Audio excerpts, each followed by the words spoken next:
Darryl Stickel is one of the world's leading experts on trust with over 20 years' experience. His PhD, Building Trust in Hostile Environments from Duke University, established him as a global leader for governments, businesses, and NGOs on practical approaches to building trust. Darryl has worked for McKinsey and Company in their Toronto office, as well as advised the Canadian military on building trust in Afghanistan. He has served as faculty for the Luxembourg School of Business and the Center for Effective Organizations at the University of Southern California, and recently completed his book, Building Trust, Exceptional Leadership in an Uncertain World. In today's episode, let us chat with Darryl.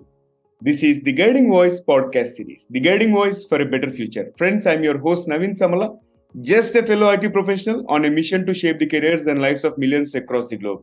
And through The Guiding Voice, successful leaders across the globe share their insights with the world so that our audience will acquire more knowledge and wisdom per every minute by tuning into our platform than any other podcast in this space.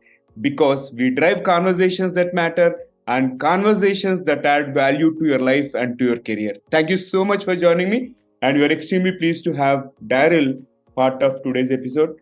Darryl, hearty welcome to the Guiding Voice. Thank you so much for having me. Yeah, same with me, Darryl, and I've been looking forward to our conversation because you're touching one of the important aspect which is going to impact both personally and professionally. Trust is most important aspect, and in fact you are doing some amazing stuff over there, and I'm really excited to have you. So let's get started, Darryl. Maybe you can briefly summarize your career journey. You initially started with McKinsey and Company, and then did your PhD, and recently your book. So how did all this happen? So I grew up in a small town in northern Canada and developed a real sense of empathy. The place I grew up, it was fairly harsh, and people needed to pull together. So strong sense of community. And I moved towards a degree in psychology. I found people would just sit next to me and start telling me about their day or saying, I've been having a hard time. And I wanted to better understand what was driving that, what was causing people to open up to me. And so I was studying psychology and working with families in crisis and troubled teens. And eventually I just realized that the people I was working with they were doing the best they could. And so I transitioned, went into public administration, was working in native land claims, and they would ask me these deep philosophical questions like, what is self-government? Or what will the province look like 50 years after claims are settled? The last question they asked me was, how do we convince a group of people that we've treated terribly for over 100 years they should trust us? I thought, wow, what a good question. So I went to Duke, wrote my doctoral thesis on building trust in hostile environments, and then went to McKinsey and Company, was there for a couple of years, and I was involved in a car accident and ended up with post-concussion syndrome, and I just couldn't work those hours anymore. So I started my own small company called Trust Unlimited, and I've spent the last 20 years helping people better understand what trust is and how it works and how to build it. Wow. So sorry to hear about that accident stuff and all, and hope you are doing well now. And Darryl, what has been your success mantra, or you may share top 3 things that have helped you to be successful in your professional life so far? So partly, I have this blend of deep theoretical knowledge and practical applied experience that I've developed that really helps me understand relationships in a way that most people don't. And I've had some moments throughout my career that have been real learning moments, places that I've had to think deeply about what's going on. So I've had the good fortune of having a lot of friends who work with me, but also who bring me in to help with different issues. And that's what kind of got me started. And now, success sort of builds on itself. You start to get a deeper understanding of the topic area you're invested in. And I think Malcolm Gladwell talked about 10,000 hours. I've done my 10,000 hours. And so you end up with a deeper understanding. Yeah, in fact, 10,000 hours are going to make us best at what we do. That's what I've realized in a couple of domains. And I completely resonate with your thoughts around that. And when it comes to trust, Darryl, not everyone can be trusted. And I think we have to be selective about the people we trust. Here comes my first question around this topic, how to build trust. And sometimes people might lose trust because of one small incident, one minor incident, one glitch. And in that case, how can we rebuild the trust? Yeah, so trust is a combination of uncertainty and vulnerability. And so for me, it's uncertainty times vulnerability gives a level of perceived risk. And we each have a threshold of risk that we're comfortable with. And so uncertainty times vulnerability means that building trust is a fairly simple matter of understanding where does uncertainty come from? Where do perceptions of vulnerability come from? And how do we take steps to manage those? And so a lot of times, if we've made a misstep or if something has gone wrong, the first step is trying to understand what happened. And not just from our own perspective, but understanding the story that somebody else holds. Because we interpret the world through stories. The challenge is to understand or take a moment to have their perspective and be able to talk through, here's what I think happened. And now here's an apology, even if it wasn't my fault. Sometimes it's a situation that's occurred, something has intervened, life has gotten in the way. But being able to say, I'm sorry that happened. And here's the steps I'm going to take to try to reduce the probability that happens again. That's the biggest step in sort of rebuilding trust with somebody else, is understanding where uncertainty comes from, taking steps to reduce that, and acknowledging the potential harm that was done if there's been a mistake. So we need to understand the underlying story behind why it has happened and all. Yeah, I think that's a compelling thought. And Darryl, I have a interesting question. Actually, I'm wondering, why don't we have more trust in the world? Because if we compare what humans were like, we used to trust a lot, like maybe Yeah, 5 decades ago, 6 decades ago. But as we are progressing, the trust factor is narrowing down, right? So why don't we have more trust? that's such a good question. For me, it goes back to that model. And when we're deciding to trust, we ask ourselves two fundamental questions. First is, how likely am I to be harmed, which is perceived uncertainty. And the second is, if I'm harmed, how bad is it going to hurt, which is perceived vulnerability. Well, what we've seen are pretty significant spikes in uncertainty. Things are changing more rapidly than we've ever seen before. Social values and norms are shifting. We're more connected than we've ever been, but that's created these relationships that are a mile wide and an inch deep. And so we're seeing higher levels of uncertainty for leaders, for people in general, than we've ever seen before. And you're right, it's not just a perception. A lot of the measures that we see say that trust is at some of the lowest levels we've ever seen. And that's a problem for us because we've created some really big, hairy problems. Things like climate change, things like race relations, things like international relations, things like polarization of different political viewpoints or religious viewpoints. Those are complex problems that require us to pull together. And as you point out, trust levels are at the lowest we've ever seen. So if we think about early in a relationship, uncertainty is really high, which means we can only tolerate small ranges of vulnerability. As that relationship gets deeper, the uncertainty goes down, but that means the range of vulnerability we can tolerate gets bigger. Well, our vulnerability has been fairly stable or even maybe increased a little bit now that we're more connected in the world. And uncertainty is bouncing all over the place, which makes us incredibly uncomfortable. Excellent. So, Darryl, here comes my next one. Why is trust Yeah. the root of many problems that are existing in the world today? Right. For example, if you consider the recent war, the undergoing war between Russia and Ukraine, right? Likewise, there are so Yeah. many things that are happening in the world which could be avoided in case if we establish the right amount of trust. A lot of times when I talk to people about trust, I'll ask them, who do you trust? And I'll get this list of close, tight personal relationships. And the reality, and that's where our head goes, and that's completely normal. But the reality is we trust people all the time. And so when we go to a restaurant, when we get in a cab, when we cross the street, it's how societies function. It's the social lubricant that allows us to collaborate and work together. And you're absolutely right. Conflicts like the ones we're seeing are fundamentally trust problems. There's some speculation that Russia was becoming uncomfortable with how close Ukraine was becoming with other entities, with Europe, with the rest of the world, and they felt threatened.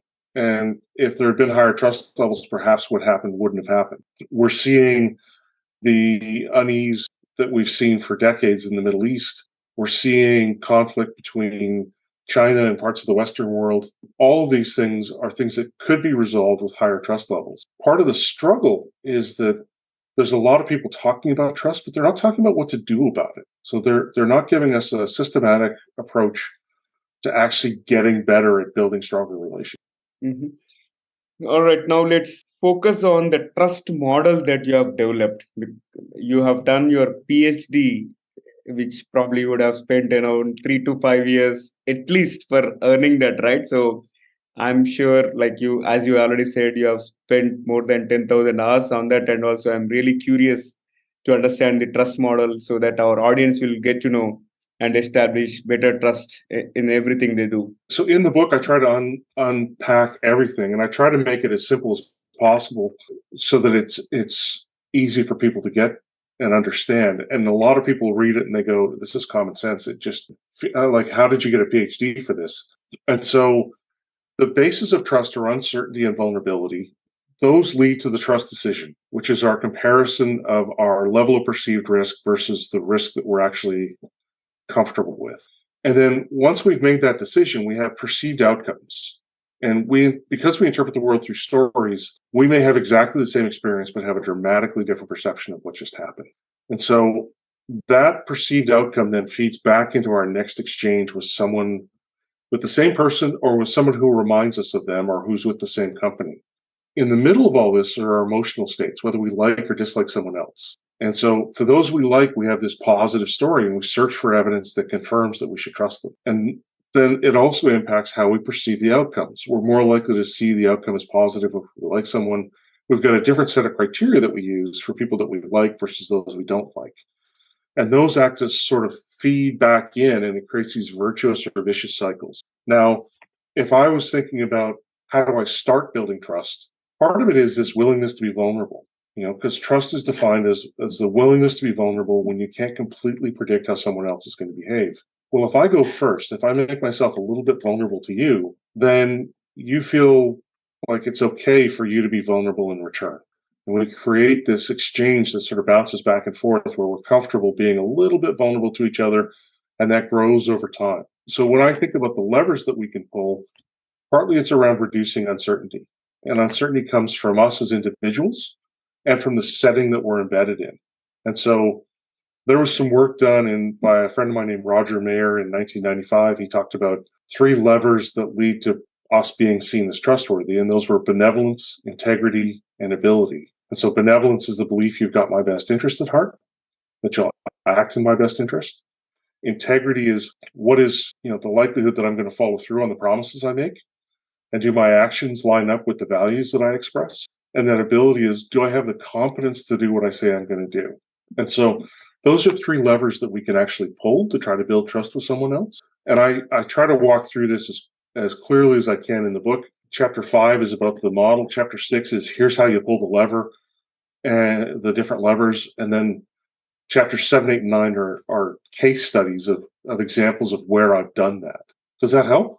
Absolutely.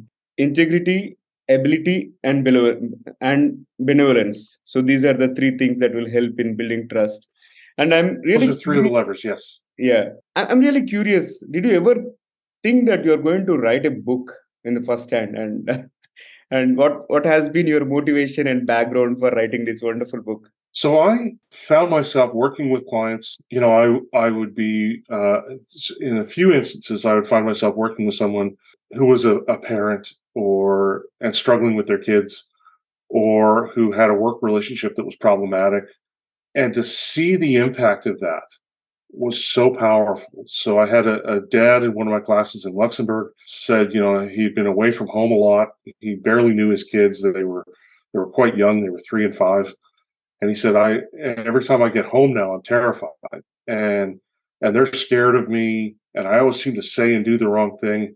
And so I showed him the model. I started talking him through it.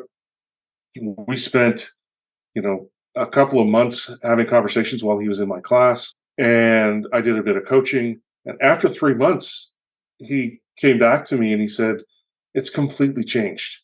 My kids run to me. They throw themselves on me. They tell me they love me. They fight over who gets to sit next to me. And so to have that level of impact was so powerful and meaningful. But it was like I was dropping grains of sand in the ocean, and I wanted to have a bigger impact than that. And so my aspiration was to share as broadly as I could, so that as many people as possible would have those skills to make their lives better, to make the world a better place. Because building trust is a skill that we can all get better at. Fantastic, Darryl. And I really appreciate your noble mission to make the world a better place. This is so inspiring. And with that, let's move to the next segment of today's episode. And just to get to know other side of you, maybe you can share some aspects. Yeah. Quick rapid fire round. All right. So let me kick off the first bullet. Who is your hero, Darryl? My hero's a young man named Terry Fox. Well, he was a young man. He lost his leg to cancer, started a run across Canada to raise awareness about cancer and raise funds for it. He died partway through his journey, but he was very heroic. Moving to the next one, what is the best piece of advice that you have received so far? Fall forward. So being resilient, don't give up. Yeah. Moving to the next one, what is your favorite word in another language other than English? Merci. French for thank you. I try to be thankful. Awesome. Moving to the next one, Darryl. What is the stupidest dare you ever agreed to? A friend of mine dared me to. So Halloween, we have a trick or treat, and somebody wanted me to egg somebody else's house. The guy whose house I was going to egg was armed with a shotgun. That's the dumbest thing I ever did. Interesting. Moving to the last one, what is one electronic gadget that you would like to see or invent yourself? I'd like to. So I'm visually impaired. I'm legally blind. So I'd love it if we had a phone that would actually unfold itself so that it had a huge screen and then fold back in, so that I could actually see it and use it effectively. Oh yeah, that again serves the purpose of supporting visually impaired people out there. And yeah, I think that is great thing or great invention to have. And I'm super impressed with the rapid fire round. And let's go back to the mainstream. And before I let you go, I would like to leave your message to our audience, those aspiring to begin their careers or lives. What would be your biggest piece of advice? I think that relationships are central to being successful. So learning how to get better at that, how to be better at building stronger relationships, is a great way to future-proof yourself. It's one of the things that won't be replaced by robots anytime soon or artificial intelligence. So, with my kids, I work very hard at teaching them how to get along, how to be able to have empathy, be thoughtful about other people. So I think that would be my best advice. And remember that the more senior we become, the less direct control we have over outcomes, the more we need other people to reach our goals and objectives. So being thoughtful about how we can inspire others, how we can collaborate or connect with others, how we can have empathy for them. That's fantastic message, and I thoroughly enjoyed every bit of this conversation, Darryl. And I'm super happy to have had this conversation with you. And thank you so much from the bottom of my heart for joining me today and sharing your insights with our audience. Really appreciate it. Thank you so much for having me. I really appreciate it, and I wish you a fantastic day and good fortune moving forward. Thank you so much, Darryl. So, folks, that was the episode with Darryl. And before we move into the trivia section, here is a request to you. In case if you haven't subscribed to us, please subscribe from the app where you have tuned in. Also, if you have enjoyed this conversation and loved the episode, found it useful, request you to share with at least 3 of your friends or colleagues who can benefit from the guiding voice. Thank you so much in advance. Now let's hop into the trivia segment of today's episode. So today we had wonderful conversation about trust, how to build trust, and Darryl has shared nuggets of wisdom about his book and summary of 10,000 hours over 10,000 hours of his work on trust. I would like to present a trivia about trust, and as per Forbes.com, we judge a book by its cover. It seems to be unfair, but even if we proclaim otherwise, we judge people by their appearance and we automatically assign favorable traits to good looking people finding them to be more likable, competent, and honest than unattractive people. So that's all for today. In case if you have any thoughts about trust, request you to share your comments if you're watching it on YouTube, or you can drop your comments on social media wherever you have found this episode. Thank you so much for joining me. And in addition to that, if you have any topic recommendations or guest speaker suggestions, feel free to reach out to me through social media or email us at theguidingvoiceforyou@gmail.com. Friends, I'm your host Naveen, just a fellow IT professional, but a passionate learner on a mission to make a difference in the careers and lives of millions across the globe. Until next time, bye bye. See you all in the next episode with another wonderful guest.